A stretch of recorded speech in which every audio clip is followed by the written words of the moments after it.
सभी को जय श्री राम। हिंदी या तेलुगु మిక్స్ అచ్చా తెలుగు కావాలని ఎంతమంది ఉన్నారు? ఓకే ఓకే హిందీ కావాలని ఎంతమంది ఉన్నారు? అబ్బో రెండు లాంగ్వేజ్ కూడా మాట్లాడదాం. ఓకే फर्स्ट हिंदी में स्टार्ट करता हूँ. हर वर्ष की बात है, इस वर्ष भी श्री रामनवमी शुभ यात्रा इस वर्ष 6 अप्रैल के दिन आ रही है मेरे मित्रों. 6 अप्रैल यानी संडे. ये हमारे लिए एक बहुत ही अच्छी बात है कि भगवान श्री रामचंद्र जी इस बार रविवार के दिन जन्म ले रहे. तो इस वर्ष और भी राम भक्त आने का अंदेशा है, क्योंकि बहुत सारे जो जॉब करते हैं फैक्ट्रियों में हो या अलग अलग सेक्शन में हो तो उनको छुट्टी नहीं मिलती थी. तो इस बार संडे रहने के कारण, रविवार रहने के कारण बहुत बड़ी संख्या आने का भी अंदेशा है. और जैसे अभी पवन जी ने आपको पहले ही बता दिया होगा, जैसे पिछले रामनवमी शोभा यात्रा में हम वॉलेंटियर थे, हम लोग कार्यकर्ता के रूप में, हम लोग एक राम भक्त, एक सेवक के रूप में हम काम कर रहे थे. कितने लोग थे पिछले वर्ष? यानी हर वर्ष नए कार्यकर्ता ऐड होते जा रहे. तो चलो जितने भी जो नए कार्यकर्ता ऐड हुए हैं उन सभी कार्यकर्ताओं को बस एक ही सूचना है, 5 तारीख के दिन जैसे पवन जी 2 बजे बोले, लेकिन हम लोग 12 बजे मिलने का प्रयत्न करेंगे. 12 बजे आप आएंगे तो साथ में भोजन भी हम लोग करेंगे और पूरी व्यवस्था करेंगे.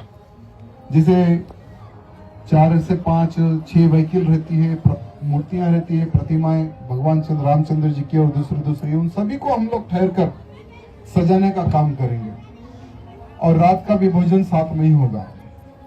लेकिन सभी कार्यकर्ता 12 बजे ही आने का प्रयत्न करें, ये सभी कार्यकर्ताओं से मेरा निवेदन है. और हर बार मैं एक ही बात कहता हूं, आज हम हैं कल नहीं रहेंगे, लेकिन ये शोभा यात्रा ऐसे ही चलती रहनी चाहिए. लेकिन वो कब चलेगी?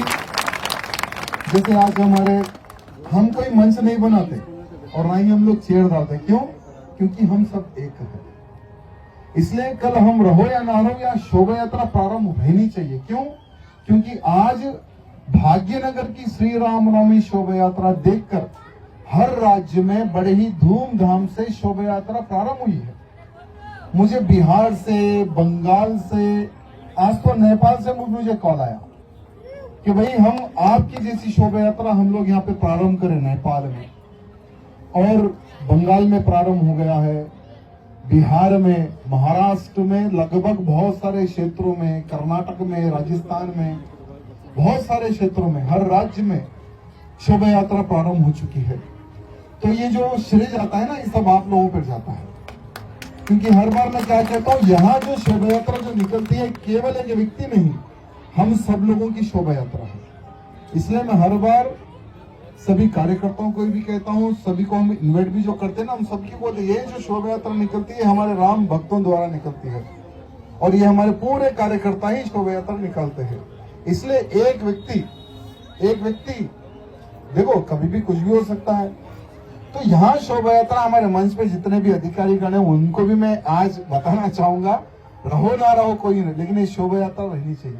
ये शोभा यात्रा ऐसे ही कंटिन्यू रहनी चाहिए, ये मैं हमारे अधिकारी गणों से प्रार्थना करना चाहूंगा. साथ ही साथ जैसे इस शोभा यात्रा को, जैसे पिछले शोभा यात्रा निकालने में भी परमिशन लास्ट मोमेंट में कैंसिल कर दिया गया था कि भाई इस वर्ष यानी 2024 की जो शोभा यात्रा है रामनवमी की आप नहीं निकाल सकते. लास्ट मोमेंट में परमिशन कैंसिल किया गया था.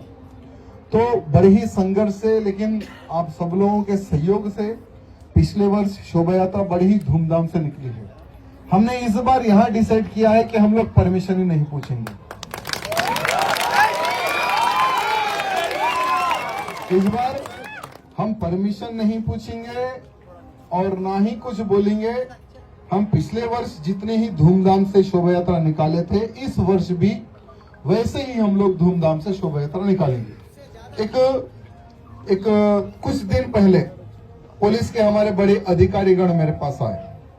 वहां पुलिस अधिकारीगण कहने लगे कि अभी डीजे पर प्रतिबंध लगा दिया गया है, कांग्रेस की सरकार आई है और पुलिस के सभी अधिकारीगणों ने मिलकर डीजे पर प्रतिबंध लगा दिया गया।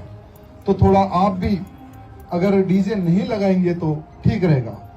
तो हम उनके अधिकारियों को कहे, हम बोले कि डीजे पर प्रतिबंध किस कानून के तहत आप लोग लगा रहे हैं? तो उन्होंने कहा कि सुप्रीम कोर्ट का कानून है। तो हमने कहा कि ठीक है, चलो सुप्रीम कोर्ट के कानून को हम भी मानते हैं, हम भी आदर करते हैं, लेकिन जो कानून है साउंड पोल्यूशन का, सिर्फ रामनवमी के एक दिन में ही क्या वो प्रॉब्लम आपको आता है? क्या नवरात्रि के यहाँ जो 9 दिन होते हैं, क्या उसी दिन आपको प्रॉब्लम आता है क्या? यानी साल के जो 12 महीने जो 5 टाइम जो हम लोगों की खोपड़ी जो खराब होती है, क्या उससे सुप्रीम कोर्ट के कानून का उल्लंघन क्या नहीं होता है क्या? हमने क्वेश्चन पूछा तो जवाब नहीं आया।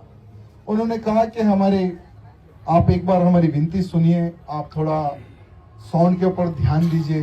तो हमने कहा कि साउंड रहेगा, हर वर्ष जैसा है वैसा साउंड रहेगा, लेकिन चलो पुलिस का भी मान सम्मान हमें करना है, तो इस बार हम लोग मिक्सर नहीं लगाएंगे, इस बार हम सीडी प्लेयर पे बजाएंगे, लेकिन हमारे जो गाने रहेंगे उसी टाइप से हमारे गाने बजेंगे और सीडी प्लेयर पे हम लोग इस बार गाने बजाएंगे। तो पुलिस के अधिकारियों को हमने बात कही तो वो लोग हैप्पी से चले गए बेचारे। अब क्या कर सकते हैं, उनके ऊपर भी प्रेशर है, लेकिन इस बार हमें किसी को नाराज